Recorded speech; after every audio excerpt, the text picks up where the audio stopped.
2015台湾北投纳卡西文化美食节，今天第一天的活动开跑了。今天从早上10点半，我们的启动仪式一直到现在，我们有非常多的好朋友以及民众来我们的现场，有逛我们的摊位，还有我们的温泉的业者以及牛肉面的店家来这边为我们大家做出一连串的优惠以及美食好康。也非常感谢我们今天在座的好朋友一整个下午的陪伴，我们一连串的舞台表演。那今天呢，晚上6点钟，就是由我们台北市温泉发展协会主办单位以及台北市政府公安传播局共同举办的活动。今天我们重金礼聘，就是由我们的星运二重唱，就是由我们玉霞以及玉玲他们从过去的歌手来到我们的所谓的街头艺人，然后到了2011年呢，因为他们参加了一个大陆的艺游网，那在我们的这个网络上面呢，3天就破了400万的人次记录。在这个优酷网里面呢，他们所谓的一个牛人盛典，那在这400万的一个人次的点阅造成了一个轰动。在2012年呢，更参加了中国好声音，那也在这个一战成名，造成了轰动两岸，而且呢还颁获了心灵的歌者的一个殊荣。那当然呢，玉霞呢，在我们这台湾呢，不但为我们争光之外，她还有小邓丽君的支撑。那在我们呢为大家表演之前，我要特别为大家介绍，就是来到我们今天非常重要的我们的一个重量级的人物，也就是我们这次主办单位台北市温泉发展协会理事长周水美女士也来到我们的现场，她同时也是台北市商圈产业联合会的理事长哦。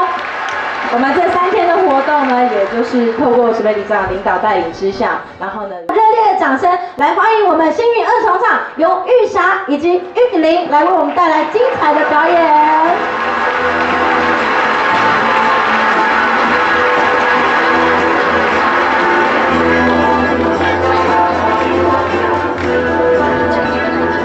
那我们呢，先请姐姐，美丽的姐姐的玉玲来为我们讲几句话。现场的朋友们，大家好吗？好高兴来这边北投可以为大家唱歌。我们今天挑选的歌曲呢，也都是特别挑过的哦。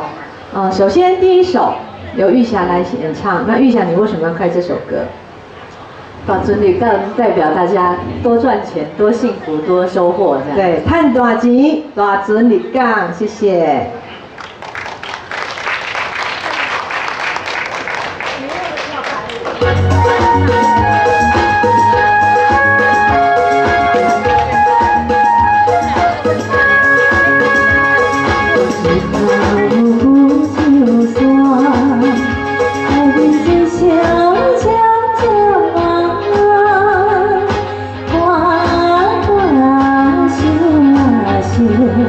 你毛为何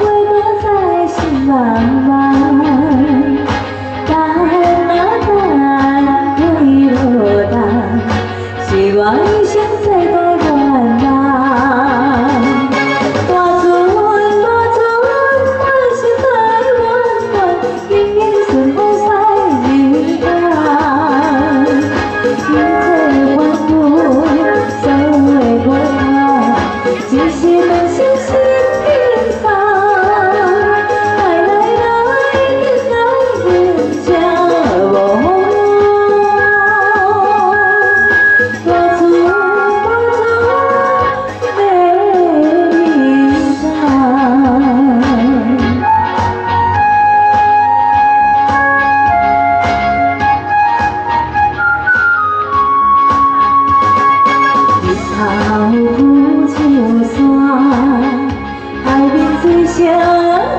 希望大家都能收获满满。